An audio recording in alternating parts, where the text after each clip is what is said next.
Hello दोस्तों, कैसे हैं आप सब लोग। उम्मीद करता हूँ सब बढ़िया होंगे। तो one liner of Indian polity हम डिस्कस कर रहे थे, उसकी प्लेलिस्ट बना रहे थे। साथ में हम बना रहे हैं दोस्तों art and culture Jammu and Kashmir. ठीक है, उसके साथ साथ हम पढ़ने जा रहे हैं formation of Indian national Congress और इंडियन मॉडर्न हिस्ट्री को आज से हम स्टार्ट करेंगे।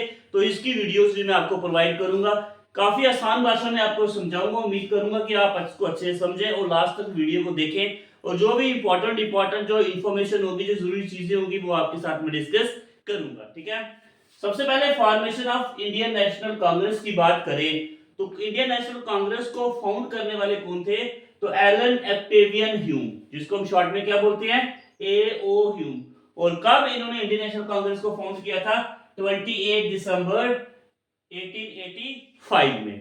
ओके, तो दोस्तों होता क्या है, मीटिंग होती है गोकुलदास तेजपाल संस्कृत कॉलेज बॉम्बे में। ठीक है, तो आप बॉम्बे को मुंबई के नाम से जाना जाता है। ठीक है, उस समय गोकुल तेजपाल संस्कृत कॉलेज बॉम्बे में मीटिंग होती है, और उस समय वाइसराय कौन थे?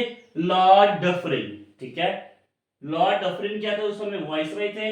लॉर्ड डफर भी आप इसको बोल सकते हो, लॉर्ड डफरिन। ठीक है, तो लेकिन अगर हम बात करें तो ओरिजिनल शेड्यूल कहां था? ठीक है, ओरिजिनली शेड्यूल था पूना में। ठीक है, पूना में शेड्यूल था।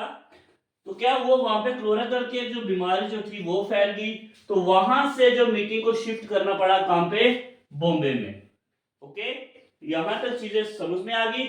और कितने डेलीगेट्स, कितने लोग जो थे उन्होंने इस मीटिंग को, इस सेशन को जो अटेंड किया था, कितने थे? Founded by 72 delegates. ठीक है, 72 डेलीगेट के द्वारा ये फाउंड हुई थी। तो ये डेलीगेट जो थे इन्होंने क्या किया था, वहां पे सेशन में इन्होंने, मीटिंग में इन्होंने पार्टिसिपेट किया था। ठीक है, यहां तक समझ में आ गया। और उसके बाद कुछ इंपॉर्टेंट पॉइंट्स हैं जो हमें याद रखने हैं। ठीक है, क्यों? क्योंकि ये अगर आप इंटरनेशनल कांग्रेस को पढ़ रहे हो तो ये पॉइंट हमेशा आपके दिमाग में होना चाहिए। ये बहुत ही जनरल सी चीज है। ठीक है, इतनी नॉलेज तो हमें होनी चाहिए दोस्तों अपने हिस्ट्री के बारे में, हम किस तरह से आजाद हुए, फॉर्मेशन किस तरह से इंटरनेशनल कांग्रेस की। ठीक है, ये छोटी छोटी चीजें हर एक स्टूडेंट्स को, कंपटीटिव की तैयारी कर रहा है उसको भी पता होनी चाहिए। ठीक है, सबसे पहला पॉइंट जो है, first president of Indian national Congress. Indian national Congress का पहला प्रेसिडेंट कौन था? वो उमेश चंद्र बनर्जी। ठीक है, जिसको हम डब्ल्यू.सी. बनर्जी के नाम से जानते हैं। ओके, उसके बाद first women president of Indian national Congress, Annie Besant. Okay, Annie Besant first women president of Indian national Congress. And first Muslim president of Indian national Congress कौन था? बदरुद्दीन तयाबजी। ठीक है, बदरुद्दीन तयाबजी थे, ये पहले मुस्लिम प्रेसिडेंट थे इंडियन नेशनल कांग्रेस के। और फर्स्ट इंग्लिश, पहला अंग्रेज, first English president Indian national Congress का कौन था? George Yule. ओके, उसके बाद देखिए नेक्स्ट पॉइंट जो है, जो हमें याद रखना है, जो काफी इंपॉर्टेंट है, गांधी जी बिकम प्रेसिडेंट 1924 में। बेलगाम या कर्नाटका में एक सेशन होता है, तो उस सेशन में गांधी जी क्या बने? प्रेसिडेंट बने इंडियन नेशनल कांग्रेस के। उसके बाद पंडित जवाहरलाल नेहरू 1929 में कांग्रेस का सेशन होता है, मीटिंग होती है, तो उस सेशन में पंडित जवाहरलाल नेहरू क्या बने? प्रेसिडेंट बने इंडियन नेशनल कांग्रेस के। ठीक है, उसके बाद सुभाष चंद्र बोस का कब बने? 1938 में जब हरिपुरा का सेशन होता है, तो उस समय सुभाष चंद्र बोस जो थे ये बने इंडियन नेशनल कांग्रेस के प्रेसिडेंट।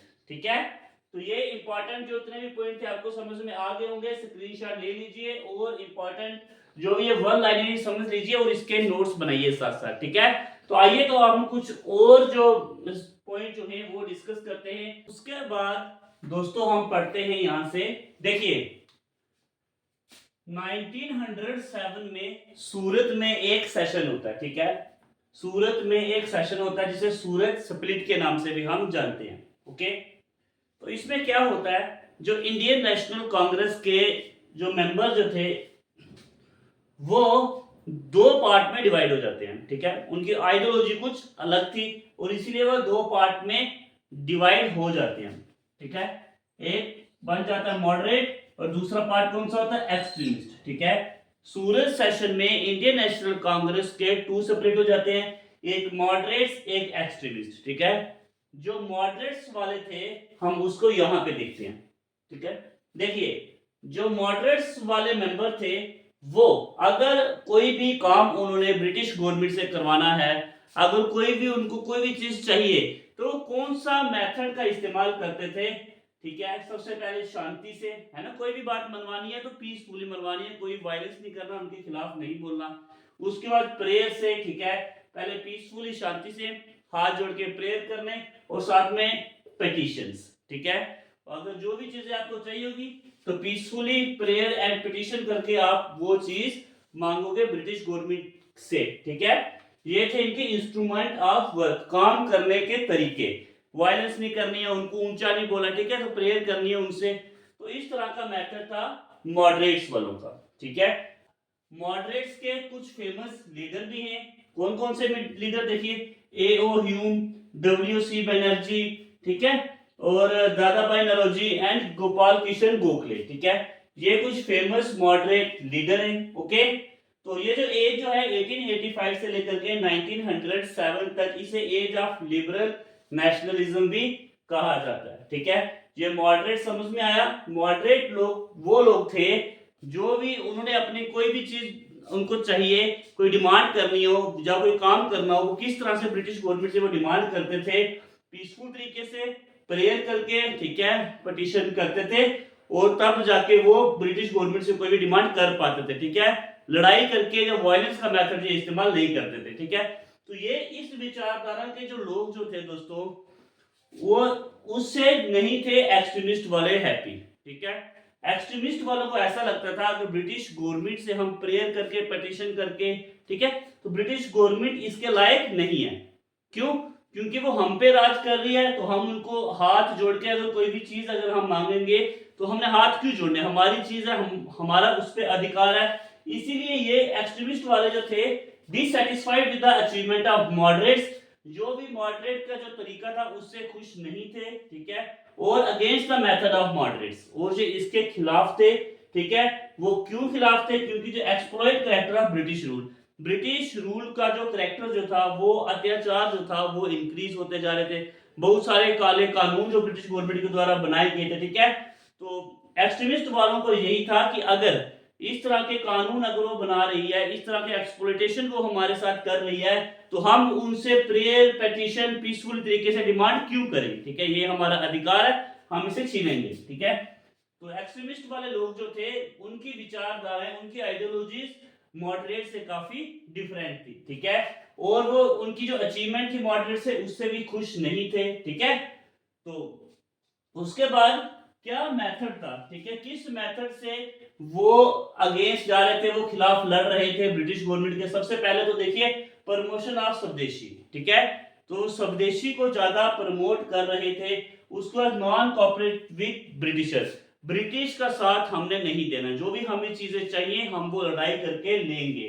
बॉयकॉट फॉरेन गुड, ठीक है, एक्सट्रीमिस्ट वाले जो थे उन्होंने बाइकआउट कर दिए, जो भी फॉरेन के ब्रिटिशर की बनाई हुई चीजें जो थी उनको बाइकआउट कर दिया, उनका इस्तेमाल करना बंद कर दिया, ठीक है।